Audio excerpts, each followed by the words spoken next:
What if everything changed on Mustafar? What if Obi-Wan Kenobi did not walk away from the river of lava? What if Anakin Skywalker did not burn? What if the Chosen One reached his full potential without ever being trapped inside the armor of Darth Vader? Because if Anakin killed Obi-Wan on Mustafar, the galaxy would not simply fall into darkness, it would enter an age of absolute Sith rule unlike anything we've ever seen. Let us return to that final moment. The lava roars beneath them as Obi-Wan leaps to the high ground. He warns Anakin not to try it, just as he did in the film. But this time, Anakin does not let his anger blind him in the same way.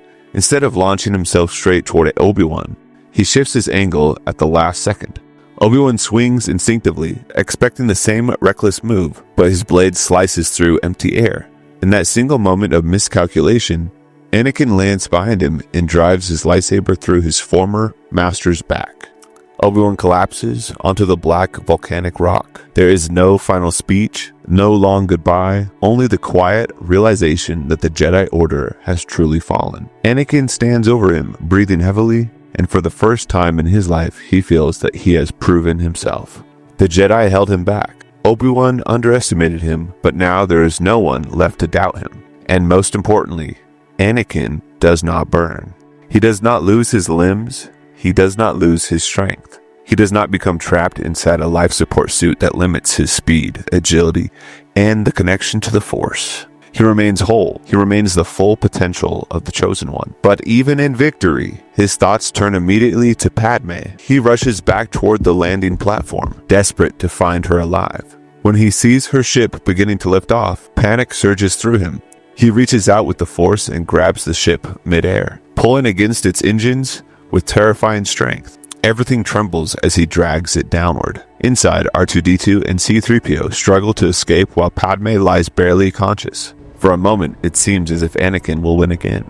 But then, a new shuttle enters the sky. Palpatine has arrived. Anakin glances upward, and in that brief flicker of distraction, the ship breaks free and disappears into the clouds. Padme escapes from him. Palpatine lands and approaches with satisfaction. He praises Anakin for killing Obi-Wan and welcomes him fully as Darth Vader. But Anakin is not listening. He demands the Emperor's shuttle so he can pursue Padme.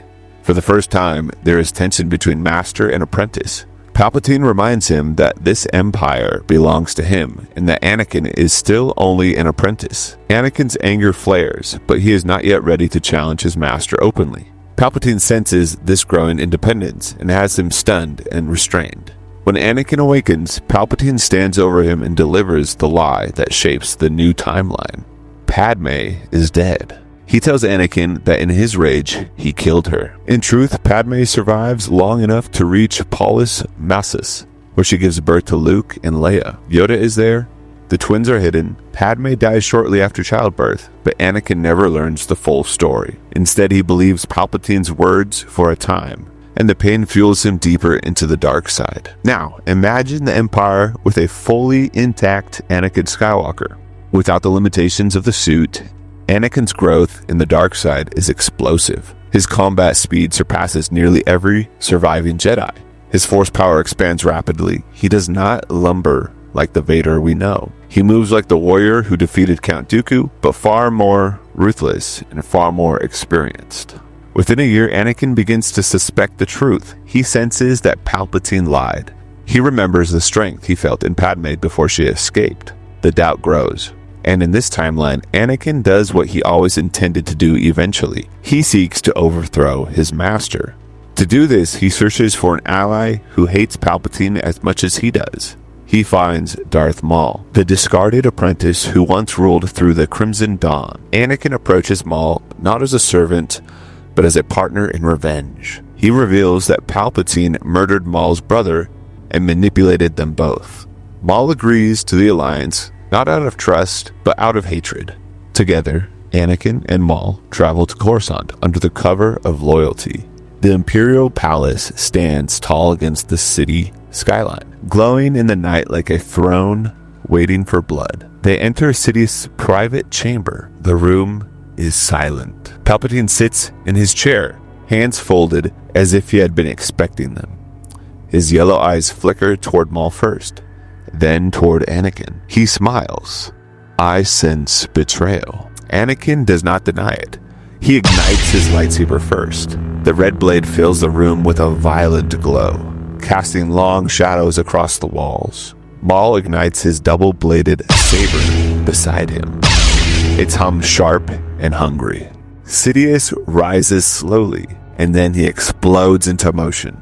In a blur of dark robes and spinning crimson light, Sidious launches forward with a scream that echoes through the chamber. His blade crashes into Maul first, forcing him backward with a storm of rapid strikes. Sparks fly across the polished floor as Sidious presses him with impossible speed. But this is not the same Anakin who once knelt before him. Anakin moves in from the side, intercepting Sidious mid-spin. Their sabers collide with a crack like thunder. The force of the impact shatters nearby glass panels, sending shards raining down like fire. Sidious pivots instantly, switching targets, testing them both. He drives Maul back with a fury of overhead strikes, then suddenly flips over Anakin's head, cloak swirling through the air like smoke. He lands behind him and slashes low, but Anakin senses it before the blade connects. He twists, parries, and counters with a heavy strike that forces Sidious to step back. The Emperor's smile fades. He increases his speed.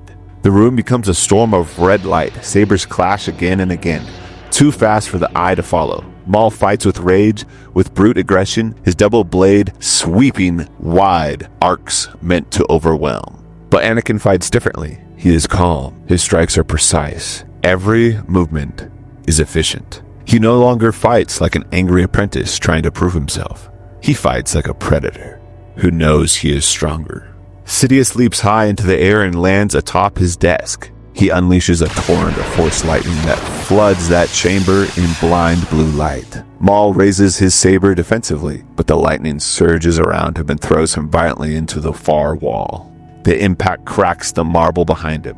Anakin stands alone now. Lightning slams into him, but this time he does not collapse. He raises his blade and absorbs the energy, redirecting it outward. The air fills with screaming electricity as he steps forward through the storm, his robes whipping violently around him.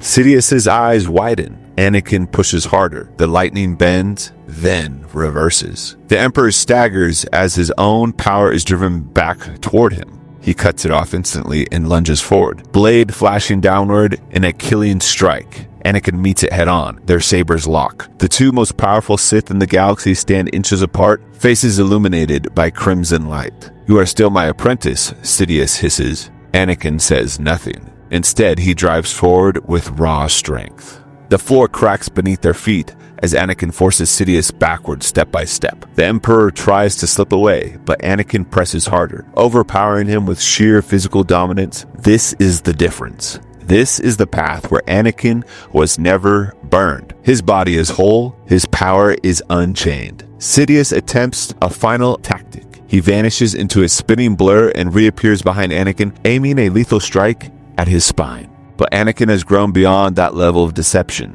Without turning, he reaches back with the Force and rips Sidious off his feet mid-strike. The Emperor crashes across the chamber, smashing through stone pillars. Maul begins to rise again, but he barely matters now. Anakin advances alone.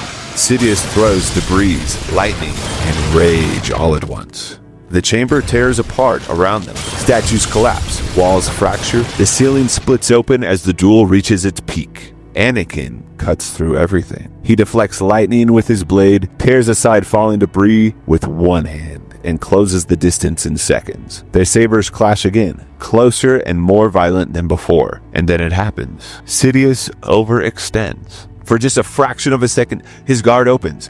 Anakin sees it. He rotates under Sidious' blade, slashes upward, and knocks the Emperor's lightsaber spinning across the room. Before Sidious can recover, Anakin drives him backward and slams him into the floor. The red blade hovers at Sidious' throat. The chamber is silent, except for the crackle of broken energy conduits. Sidious laughs weakly. "Good, Lord Vader, good." But there is no hesitation this time. No inner conflict, no plea for mercy. Anakin drives the blade down. The reign of Darth Sidious ends not with manipulation, but with domination. And in that moment, the Sith lineage that ruled the galaxy for 1,000 years dies at the hands of the Chosen One.